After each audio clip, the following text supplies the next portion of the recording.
جو شخص خود ریحانہ ڈار صاحبہ سے اپنے علاقے میں اپنا الیکشن ایک خاتون سے ہار چکا ہو، سر یقین کرے کہ اس ڈیفنس منسٹر کو نہ ڈیفنس منسٹر بننے کا حق ہے، نہ ان کو خواتین کے بارے میں بات کرنے کا کوئی حق ہے. کیونکہ سر ساری بات بیسیکلی بلوچستان کے برننگ ایشو جعفر ایکسپریس سے شروع ہوئی ہے. سر جتنے جعفر ایکسپریس میں ہمارے لوگ یرغمال ہو کے واپس آئے، یہ تو سر اللہ تعالیٰ کی بہت مہربانی ہے کہ آپریشن کامیاب ہوا. لیکن سر جتنے مسافر ہمارے وہاں پہ شہید ہوئے ان کے لیے سر انتہائی دل دکھا ہوا ہے. دوسرا سر جتنے آپریشن کرتے ہوئے ہماری آرمڈ فورسز کے لوگ وہاں پہ شہید ہوئے، سر ان کی شہادت کا رتبہ تو بہت بڑا ہے، لیکن ظاہری بات ہے سر جتنا پورے پاکستان کا دل دکھا ہوا ہے اتنا سر ہمارا بھی دل دکھا ہے ہماری آرمڈ فورسز کے اوپر سر جو شہادتیں ہوئی ہیں. سر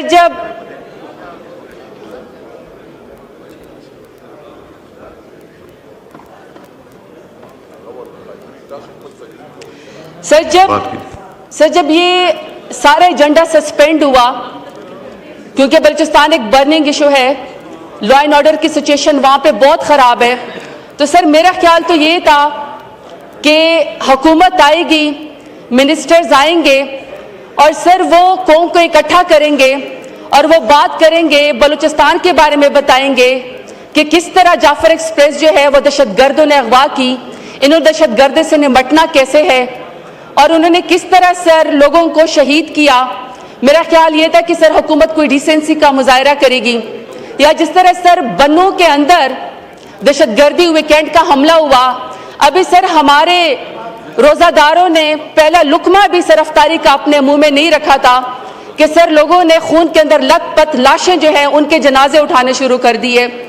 اسی طریقے سے سر مدرسہ حقانیہ میں جس طرح ہمارے علماء کرام کے اوپر دہشت گردی ہوئی اور سر ان کو شہید کیا گیا، اور جس طرح سر ٹارگٹ کر کے ہمارے علماء کرام کو شہید کیا جا رہا ہے، تو سر میرا خیال یہ تھا کہ حکومت آئے گی اور بہت ہی ذمہ داری کا مظاہرہ کرے گی اور بتائے گی کہ ان کا دل کتنا دکھی اور پاکستان کو کیسے جوڑنا ہے اور دہشت گردی کے ناسور سے کیسے نمٹنا ہے. لیکن سر بجائے اس کے کہ حکومت اس کا جواب دیتی کہ یہ دہشت گردی کی لپیٹ میں کیوں ہے، بلوچستان میں سر میرے سرائکیوں کو اور پنجابیوں کو قومی شناختی کارڈ دے کر بسوں سے اتار کر کیوں سروں کے اوپر گولیاں ماری جاتی ہیں، دہشت گرد اتنے طاقتور کیوں ہو گئے ہیں کہ انہوں نے ہمارے ملک کے ریاست کے رٹ کو چیلنج کر دیا ہے. لیکن سر یہ میڈیا، سر یہ ریاست، یہ ملک اور سر یہ پارلیمنٹ گوار ہے، اور مجھے بڑی خوشی ہے کہ سر یہاں پہ آج ڈیفنس منسٹر صاحب بیٹھے ہوئے ہیں. سر ڈیفنس منسٹر کو ان تمام باتوں کا جواب دینے کے بجائے اس بات کی پڑی ہوئی تھی کہ کس طریقے سے پی ٹی آئی کو فکس کیا جائے، کس طریقے سے دہشت گردی کا الزام پی ٹی آئی کے اوپر لگایا جائے. اور سر اس سے بھی بڑھ کے مجھے افسوس یہ ہوا کہ ڈیفنس منسٹر کو یہ پڑی ہوئی تھی کہ پی ٹی آئی کی 3 خواتین آپس میں پیپ تک کیا کرتی ہیں. اور سر جو شخص خود ریحانہ ڈار صاحبہ سے اپنے علاقے میں اپنا الیکشن ایک خاتون سے ہار چکا ہو، سر یقین کرے کہ اس ڈیفنس منسٹر کو نہ ڈیفنس منسٹر بننے کا حق ہے، نہ ان کو خواتین کے بارے میں بات کرنے کا کوئی حق ہے. سنیں گے. دوسرا اسپیکر صاحب، انسان بہت خوبصورت کوٹس بتاتا ہے، کوئی اچھی ضرب المثل دیتا ہے اور سر اس کی وجہ سے تاریخ میں اس کا نام رکھا جاتا ہے. لیکن سر ڈیفنس منسٹر نے کچھ سالوں سے ایک فکرہ رٹا ہوا ہے، اور کل بھی سر انہوں نے دہشت گردی کے بجائے پی ٹی آئی کو فکس کرتے ہوئے سارا الزام انہوں نے پی ٹی آئی کے اوپر لگایا. اور سر انہوں نے کل اپنا خوبصورت محاورہ یا فکرہ جو یہ سمجھتے ہیں کہ ان کی شان میں بڑی عزت میں اضافہ ہوتا ہے، سر انہوں نے کہا کہ جی کوئی شرم ہوتی ہے، کوئی حیا ہوتی ہے.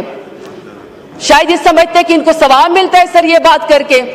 تو سر میں ان کی طرف ان کا فکرہ لوٹانا چاہتی ہوں کہ آپ نے الیکشن ہر دفعہ ہارا، آپ ریحانہ ڈار صاحبہ سے جو ہے آپ ہارے، اس کے بعد آپ ڈیفنس منسٹر بنے، اور جو آپ کی یہاں پہ تقریریں تھی عام فوج کے خلاف، آپ کو ڈیفنس منسٹر بننے کا بھی حق نہیں ہے، آپ ہارے ہوئے ہیں. تو سر ان کا فکرہ ان کی طرف لٹا دیتی ہوں کہ کوئی شرم ہوتی ہے، کوئی حیا ہوتی ہے، لیکن تمہیں کیا پتا کہ وہ کیا ہوتی ہے.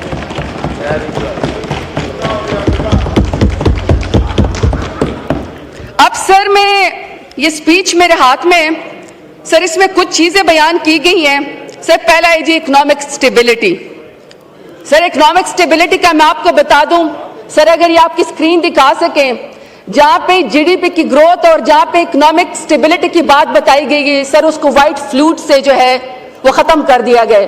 صدر صاحب کو بھی پتا تھا کہ یہ جھوٹے فگرز حکومت نے دیے میں یہ جھوٹ ہے سر, سارا کا سارا اس کو فلوٹ لگا کے سر اس کو ختم کیا گیا. سر پھر انہوں نے کہا کہ ہوپس آن پارلیمنٹ, پھر انہوں نے کہا جی democratic system, restore public confidence in the rule of law, پھر climate change, population dynamics, ministries کی پرفارمنس, آئی ٹی, انڈسٹری اور یوتھ. سر یہ صدر صاحب نے بات کی. Sir while the president was making his speech, sir پہلا انڈیکس یہ کہتا ہے کہ Pakistan is one of the most dangerous country for media workers. Media is under threat, press freedom is under threat. جس طرح سر ڈاکٹر معید پیرزادہ کو, عوریہ مقبول جان کو, صابر شاکر کو, عمران ریاض خان کو, سمیع ابراہیم کو, جمیل فاروقی کو, اور ایسے سر میں بہت سارے لوگوں کے نام لے لوں سر جو ان کے ساتھ سلوک کیا گیا. اور ابھی سر موجودہ حالات میں سچ بولنے پہ کاشف عباسی کو, پارس جان زیب کو, حبیب اکرم کو, بہت سارے لوگوں کو سر آف ایئر کر دیا گیا کیونکہ سر سچ سننے کو تیار نہیں ہے. سر جب صدر صاحب سپیچ کر رہے تھے سر آپ کا سیکنڈ اشاریہ کہتا ہے, اور سر یہ جولائی 2024 کی ہے کہ سر پاکستان کا جو پاسپورٹ ہے وہ دنیا کے کمزور ترین پاسپورٹ کے اندر چلا گیا ہے. صومالیہ, نیپال, بنگلہ دیش, فلسطین بھی سر ان کا بھی پاسپورٹ آپ سے مضبوط ہے. آپ سے نیچے سر صرف عراق, سیریا اور افغانستان کا ہے, اور سر اللہ نہ کرے کسی دن ان سے بھی آپ کا جو ہے وہ پاسپورٹ نے نیچے چلے جانا ہے.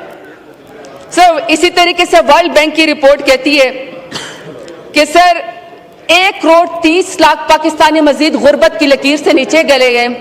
74% شہری گھرانے اپنی ضروریات بھی پورے کرنے سے قاصر ہیں, اور سر غربت 39.3% ریکارڈ اس کے اوپر پہنچ گئی ہے.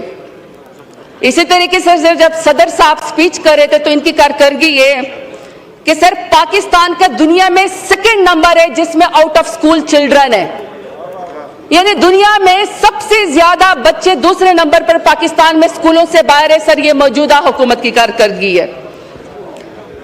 اسی طریقے سر پنجاب میں 147 سر ٹیکسٹائل ملز بند ہوئی ہیں اور پورے پاکستان میں 187. سر تمام کے تمام مزدوروں کا جو ہے سر گھر آنے نہیں چلتے, مزدور سر بالکل بے روزگار ہو گئے ہیں.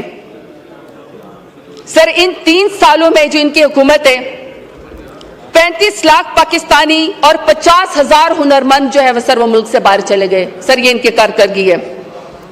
سر کلائمیٹ چینج کے بارے میں اس کے بارے میں بات کی گئی. جب ہمارا دور تھا تو پاکستان دنیا کے ٹاپ 5 ممالک میں عمران خان کی لیڈرشپ میں آتا تھا جو کلائمیٹ چینج کو سب سے زیادہ ایڈریس کرتے تھے. لیکن سر اب آپ کو پتا ہے کہ کلائمیٹ چینج میں اس وقت پاکستان کا نمبر سر 180 ممالک میں 178 نمبر پہ ہے. سر صرف 2 ملک رہ گئے جو آپ سے نیچے ہیں,